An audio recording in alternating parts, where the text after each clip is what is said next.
अजी, मैंने आपको कितनी बार मना किया है कि मुझे जाते हुए टोका मत कीजिए। मैं फिल्म देखने जा रही हूँ। तू अभी चली जाएगी तो मेरे लिए खाना कौन बनाएगा बहू? सुबह से भूखी बैठी हूँ। अरे माँ जी, आप कौन सा घर का काम करती हो जो आपको भूख लगी है? अच्छा, मुझे देर हो रही है, चलना रीटा। अंजलि के जाते ही सीता देवी अपनी किस्मत को कोसते हुए सारा दिन घर में भूखी बैठी रहती है। इस तरह अंजलि अपना बहू होने का कर्तव्य कभी नहीं निभाती थी। वहीं दूसरी तरफ अपनी सास के खाते से पैसे निकाल के अपने शौक पूरे करती थी। लेकिन सीता देवी इस उम्मीद पर थी कि एक दिन उसकी बहू सुधर जाएगी। फिर एक दिन सीता देवी की जुड़वा बहन गीता देवी वहां आती है। अपनी बहन को घर के काम करते हुए देख गीता देवी आग बबूला हो जाती है। अरे ये सब यहाँ क्या चल रहा है सीता? तेरी बहू कहाँ है जो तू घर के काम कर रही है? सीता देवी भावुक होकर रोने लगती है। अब तुझसे क्या छुपाऊं? मेरी बहू रत्ती भर भी मेरी इज्जत नहीं करती। मजबूरी में मुझे घर के सारे काम करने पड़ते हैं। वो तो बस सारा दिन अपनी सहेली के साथ सैर सपाटा करने में लगी रहती है।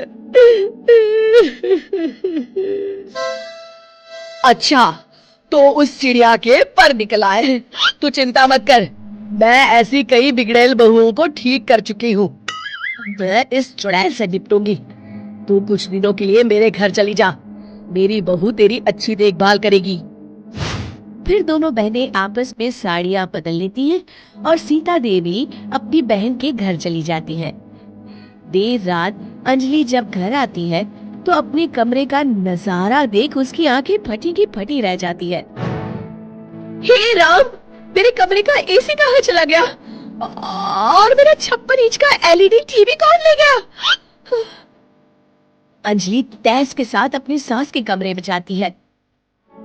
तभी वो देखती है कि उसके कमरे का एसी और टीवी उसकी सास के कमरे में लगा है और गीता देवी आराम से एसी की हवा खाते हुए सास बहू सीरियल का मजा ले रही है। अच्छा, तो ये सब इस बुढ़िया की कारस्तानी है। अभी इसे बताती हूँ। ये सब क्या है माँ जी? आपकी हिम्मत कैसे हुई मेरे सामान को हाथ लगाने की? क्यों बहू, ये सारा सामान तूने तेरे पिताजी के पैसों से खरीदा है क्या? है?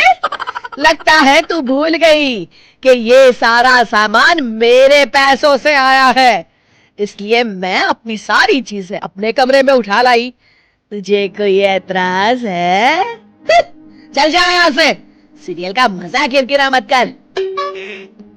गीता की बातों का कोई जवाब नहीं बनता देख अंजलि अपने दांत पीस कर रह जाती है। अगले दिन रीटा और अंजलि शॉपिंग पे जाने की तैयारी करती हैं। अंजलि जैसे ही अपनी स्कूटी पर बैठती है तभी गीता देवी स्कूटी की चाबी निकाल लेती है। अरे, ये स्कूटी कहाँ लिए जा रही है? ये भी मेरी कमाई की है। माँ जी, ये तो आप हाथ कर रही हैं। मैं बाहर पैदल जाऊंगी क्या? हाँ, पैदल जा। वैसे भी तुझे घूमने का शौक है, मुझे नहीं। देखिए माँ जी, इस तरह मेरी सहेली के सामने मेरी बेइज्जती करके आप ठीक नहीं कर रही हैं। आप मुझे अच्छी तरह जानती हैं, बाद में आपको पछताना पड़ेगा। अच्छा, तो तू नहीं सुधरने वाली, मेरे ही घर में मुझे ही धमकी दे रही है। तेरी याददाश्त के लिए बता दूं कि ये मकान मेरे नाम पर है। अब तू देख, मैं आज ही अपने बिल्लू वकील को बुलाकर ये सारी जायदाद अनाथालय को दान कर देती हूँ, फिर तुझे एक ढेला भी नहीं मिलेगा। गीता की बातें सुनकर अंजलि के पैरों तले जमीन खिसक जाती है। अरे, अगर तेरी सास ने तुझे अपनी जायदाद से बेदखल कर दिया तब तो तू सड़क पर आ जाएगी। मैं तो कहती हूँ चुपचाप अपनी सास से माफी मांग ले अंजलि।